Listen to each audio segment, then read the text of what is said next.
সকালবেলায় ঘুম থেকে উঠে যখন ছাদে এলাম, চারপাশটা বেশ মেঘলা মেঘলা ছিল। আমি প্রথমে ভাবলাম আজকে বোধহয় আর রোদ উঠবে না, সারা দিনটাই এরকমভাবে যাবে। আবার কখনো ভাবছিলাম এখনই হয়তো বৃষ্টি নামবে। এরকমটাই ছিল। ছাদের মধ্যে তো প্রচুর হাওয়া বইছিল, চারপাশের আবহাওয়াটা খুব সুন্দর লাগছিল। তো তার মধ্যে আমার গাছপালাগুলোও কিন্তু সুন্দরভাবে হাসছিল, তাই তোমাদের সাথেও একটু শেয়ার করে নিলাম। গুড মর্নিং বন্ধুরা, আমি সুমি। নতুন একটা সকাল, নতুন একটা ব্লগ নিয়ে আবার চলে এসেছি তোমাদের সামনে। আশা করছি প্রতিদিনের মতোই আজকের ব্লগটাও তোমাদের অবশ্যই ভালো লাগবে। তো আমি দেখো ছাদ থেকে চলে সোজা আমার বেডরুমে এসে প্রথমে যে কাজটা আমি করে থাকি, আমি না, এটা কিন্তু প্রত্যেক গৃহিণীদেরই কাজ, বিছানাটাকে পরিষ্কার করা।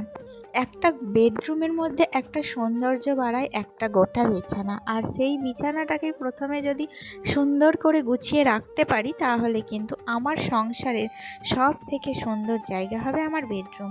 তো যাই হোক বন্ধুরা, আমি কিন্তু দেখো যেমন কথা তেমনি কাজ। একদিকে কিন্তু মুখে তোমাদের সাথে যেমন বকবক করছি, অন্যদিকে আমার হাতও কিন্তু তেমনটাই চলছে। কালকের ব্লগ দেখে আমাকে দিদিভাই পূজা বাসলি কমেন্ট করেছে যে দিদিভাই তোমার বাড়ি কোথায়। আমার বাড়ি হচ্ছে মুর্শিদাবাদে গো। তো তোমার বাড়ি কোথায় অবশ্যই কিন্তু আমার আজকের ব্লগটা দেখলে তুমি কমেন্ট করে আমাকে জানিও। আর তাছাড়াও আমাকে কমেন্ট করেছে এমজে অধিকারী ফ্যামিলি থেকে দিদিভাই বলেছে যে তোমার ভিডিওটা খুব সুন্দর লাগলো। অনেক দিন পর আবার তোমার কমেন্ট পেলাম দিদিভাই। তো মাঝখানে অনেক দিন তোমার কোনো কমেন্ট পাইনি। আমি তো ভাবছিলাম যে তুমি হয়তো আমার ভিডিও আর দেখছো না, তবুও আজকে অনেক দিন পর তোমার কমেন্ট পেয়ে আমার কিন্তু খুব ভালো লেগেছে। আর সত্যি অনেক ধন্যবাদ তোমাকে আমার পাশে থাকার জন্য। তো বেডরুমটা তো পরিষ্কার করেই নিলাম, এখন কিন্তু রুমটাকে ঝাড়ু দিয়ে নিচ্ছি।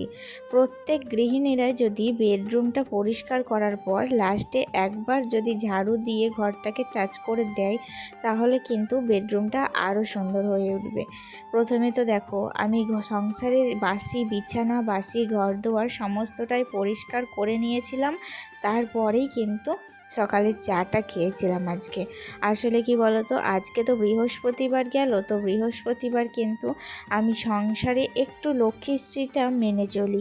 সংসারের প্রত্যেকটা কাজ একটু নিয়ম, একটু পজিটিভ এনার্জি নিয়ে করার চেষ্টা করি, কারণ মা লক্ষ্মীর কৃপা কোন সংসারে থাক, এটা আমরা সবাই চাই। তো সংসারে আমাদের লক্ষ্মীর কৃপা যেন সব সময় থাকে, অলওয়েজ যেন সব সময় মা লক্ষ্মী আমাদের মাথার ওপরে থাকে, আমাদের যেন দুঃখ কষ্ট কিছুই যেন না থাকে, একটা সুখ শান্তিতে ভরা সুন্দর একটা ছোট্ট সংসার। তো এটা আমাদের প্রত্যেক গৃহিণীদেরই স্বপ্ন। তো যাই হোক বন্ধুরা, তো সেই কারণে কিছু নিয়ম পালন করতে হয় আর কিছু নিয়ম মানতেও হয়।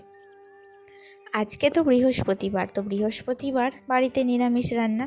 তার মধ্যেই আমি একটা নতুন সবজি নিয়েছিলাম। আজকে এসেছিল ঝিঙে। তো ঝিঙে কিন্তু 75 টাকা কিলো, তো আমি 1 কিলোই নিয়েছিলাম। তার মধ্যে দেখো অর্ধেক ঝিঙে আর আলু দিয়ে আজকে আমি বানাবো ঝিঙে আলু পোস্ত। ঝিঙে আর আলুটাকে ভালো করে দেখো, আমি তো কড়াইয়ের মধ্যে তেল দিয়ে কষতে দিয়ে এসেছি, আর সেই ফাঁকে কিন্তু আমি মশলাটাও করে নিচ্ছি। এভাবে যদি একটা রান্না বসিয়ে আর একটু কাজ এগিয়ে নেওয়া যায়, তাহলে রান্নাটাও তাড়াতাড়ি হয়ে যায়, আর কি বলতো, কাজগুলো অতটা চাপের হয় না। তো আমি কিন্তু এইভাবেই প্ল্যান করে বুদ্ধি করে প্রত্যেকটা কাজ করি। আর আমার একটাই স্বভাব, কি জানো তো, আমি একটা কাজ করতে করতে সেই কাজটা কমপ্লিট করি, তারপরে পরক্ষণেই কিন্তু রেস্ট না নিয়ে আর একটা কাজ ধরে নিই। এটাই কিন্তু আমার স্বভাব। সেই জন্য আমার কাজ তাড়াতাড়ি হয়ে যায় এবং আমার কাজগুলো করতে কোনো রকম কোনো চাপ লাগে না, বরং রিল্যাক্সেই সমস্তটা কাজ আমি কমপ্লিট করতে পারি। আর তাছাড়াও আজকে রান্না করেছিলাম ঢ্যাঁড়স চচ্চড়ি। আসলে কি বলো তো, আমারও ঢ্যাঁড়স খেতে ভীষণ ভালো লাগে, কিন্তু ঢ্যাঁড়সটা আমি খেতে পারবো না। তো আমি আজকে শুধু আলু পোস্ত আর একটু আমের চাটনি করব, তো ওই দিয়েই খাবো। আর ঢ্যাঁড়স চচ্চড়িটা বাড়ির সবার জন্য বানিয়েছি। তো আমার পাশের বাড়িতে যে ননদটা থাকে না, তো তার হাজব্যান্ডের খুব শরীর খারাপ। তো এইরকমভাবে যে আবার শরীর খারাপ হয়ে যাবে, আমরা কিন্তু কেউ ভাবতে পারিনি। তো ভগবান কার ওপর কখন রুষ্ট হন, কার ওপর কখন বিরূপ হন, আমরা কিন্তু কেউ জানি না। তো আমাদের সব সময় কিন্তু কিছু নিয়ম পালন করতেই হয়, যেগুলোতে ভগবানকে আমরা সন্তুষ্ট করতে পারি। তো আমার ননদের হাজব্যান্ড অসুস্থ থাকায় ননদ কিন্তু এই কয়েকটা দিন আমাদের বাড়িতেই খাওয়া দাওয়া করছে। আর আমার ননদের হাজব্যান্ডের কিন্তু তেল ঝাল সবটা খাওয়াই বারণ। তো সেই জন্য হালকা ফুলকা যেগুলো রান্না বান্না সেটা আমার ননদ ও বাড়িতে ওনার জন্য করে দিচ্ছে। তো রান্নাবান্না তো কমপ্লিট করে নিয়েছিলাম, আর আজকে আমি ভেবেই রেখেছিলাম যে সকাল সকাল রান্নাবান্নাটা কমপ্লিট করে নেব, তারপরে সংসারের কাজে হাত দেব। আসলে কি বলো তো, নিরামিষ রান্না হলে আমি এটাই করে থাকি, বা দেখবে যে কোনো পুজো যদি হয় বাড়িতে, তখনও কিন্তু আমি আগে রান্নাটা কমপ্লিট করি, তারপর কিন্তু সংসারের যাবতীয় যা টুকিটাকি কাজ থাকে সেগুলো কমপ্লিট করার চেষ্টা করি। তো তারপরে ওই যে ছাদে বললাম না তোমাদের, সকালবেলায় খুব মেঘমেঘ করছিল, তারপর তো সারাদিন প্রচুর রোদ হয়েছিল। তো রোদে দেখো কাপড় জামাগুলো সমস্তটা কিন্তু শুকিয়েও গিয়েছিল। রান্নাবান্না কমপ্লিট করে তারপরে স্নান টান সেরে নিয়েছিলাম, দিয়ে কাপড় জামাগুলো এখন তুলে নিয়ে এলাম। আর এখন ঘড়ির কাঁটায় বাজে দুপুর 2টো মতো। আসলে কি বলো তো, কাপড়গুলো না এই খরার রোদে যদি দিয়ে রাখি, সব সময় সকালবেলায় কেচে দিই, এবার যদি বিকেলবেলায় বা সন্ধ্যের দিকে তুলতে যাই, সারা দিনে রোদ খেয়ে কিন্তু কাপড় জামাগুলো পুরো নষ্ট হয়ে যাবে, তখন কিন্তু তাদের রং খেয়ে নেবে সূর্যের আলোয়। তো সেই কারণে আমি দেখো আজকে দুপুরই কিন্তু যেহেতু বাড়িতে আছি, তো সেই কারণে তাড়াতাড়ি করে কিন্তু আমি সমস্তটা নামিয়ে নিয়ে এসে সেগুলোকে আবার একটু ভাঁজ করে আলনার মধ্যে গুছিয়ে রাখলাম। আর এখন আমি চলে এসেছি একটু ডাস্টিংয়ের কাজ করব। প্রত্যেকটা জিনিসের ওপর প্রচুর পরিমাণে ধুলো জমেছিল, তো সেই সমস্ত জিনিসগুলোকে আমি এখন একটা একটা করে মুছবো আর পরিষ্কার রাখবো। সামনেই কিন্তু আমাদের বাড়িতে গেস্ট আসবে বন্ধুরা, তো সেই গেস্টের জন্যই এত আয়োজন। তাছাড়াও এমনিতে আমার বাড়ি সব সময় পরিষ্কার পরিচ্ছন্ন থাকে, আমি তো সারা দিন এটাই করে থাকি, তোমরাও জানো। আমাকে বং বেঙ্গলি পেজ থেকে দিদিভাই কমেন্ট করেছে যে খুব সুন্দর লাগলো দিদিভাই তোমার ভিডিওটি, আর আমার পরিবারে আসার জন্য আমন্ত্রণ রইল। তো দিদিভাই আমাকে ওনার পরিবারে যাওয়ার জন্য নিমন্ত্রণ যখন করেছে, আমি তো অবশ্যই দিদিভাইয়ের পরিবারে যাব, আমি দেখে আসবো দিদিভাই পরিবার থেকে। আর দিদিভাইয়ের নামটা বললে কিন্তু আমার খুব সুবিধা হতো। কী নাম দিদিভাই তোমার, অবশ্যই আমাকে কমেন্ট করে লিখো, কারণ তোমার নামটা জানলে আমার নামটা নিতে কিন্তু সুবিধা হবে। তো যাই হোক, অবশ্য অসংখ্য ধন্যবাদ দিদিভাইকে। আমার কিন্তু এইদিকে দেখো রুমটা কিন্তু পরিষ্কার করা প্রায় কমপ্লিট হয়ে গেছে, আর বিছানার চাদরগুলো তো আমি আগের দিনই কেচেছি, তাই আজকে আর ওগুলোকে আমি তুলে তারপর কিন্তু আর ঝাড়লাম না, ওপর যেটুকু পড়েছিল সেটুকুই কিন্তু ঝেড়ে নিয়েছিলাম। আর এই দেখো আমি এই যে দরজাগুলো প্রত্যেক দিন কেন মুছি বলো তো বন্ধুরা, দরজার এই যে খাঁজ যত ডিজাইন করবে, ডিজাইনে কিন্তু তত নোংরা করবে, তোমার খাটনি কিন্তু ততই বেশি। আমার দরজাটা তো প্লেনের মধ্যেই পড়ছে, তবুও যেটুকু ডিজাইন আছে সেই ডিজাইনের কিন্তু প্রচুর ধুলো পড়েছিল। আসলে কয়েকদিন বাড়িতে ছিলাম না, তো তাই সংসারের যাবতীয় কাজ অত ডিপভাবে করাই হয়নি।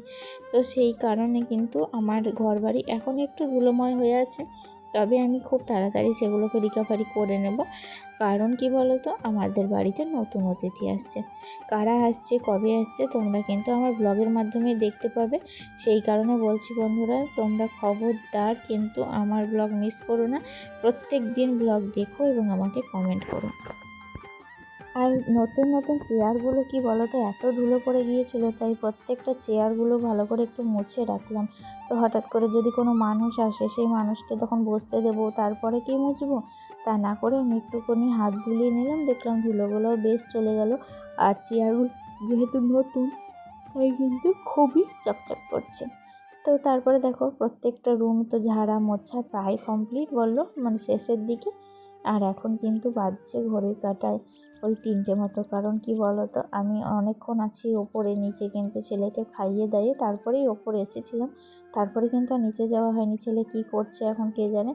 আসলে কি বলো তো, ও তো এখন খেলনা নিয়েই ব্যস্ত, বাড়িতে বসে হয়তো নিজের তলায় খেলবে, সেই ফাঁকেই কিন্তু আমার চলে আসা।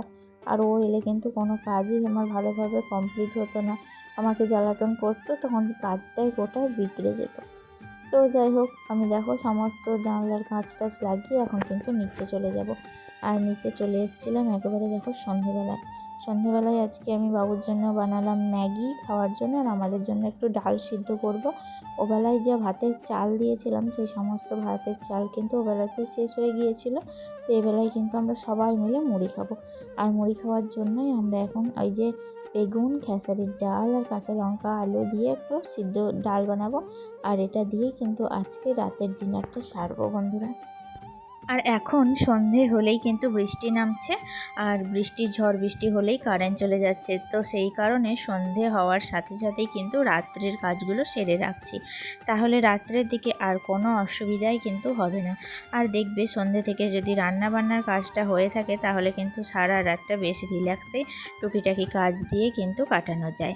তো তারপরে দেখো চলে এসেছিলাম ঘরের ভিতরে, কারণ ঘরের ভিতরে আমার কিন্তু অনেকগুলো বিস্কুটের কৌটোর মধ্যে ঢালার ছিল, তো সেগুলোই ঢালছিলাম। তো বন্ধুরা, তাহলে আজকের মতো ভিডিওটি এখানেই শেষ করছি। দেখা হচ্ছে নেক্সট ব্লগে। আজকের ব্লগটা কেমন লাগলো তোমাদের অবশ্যই কমেন্ট করে জানাতে ভুলবে না, আমি অপেক্ষায় থাকবো। আজকে আসি, টাটা।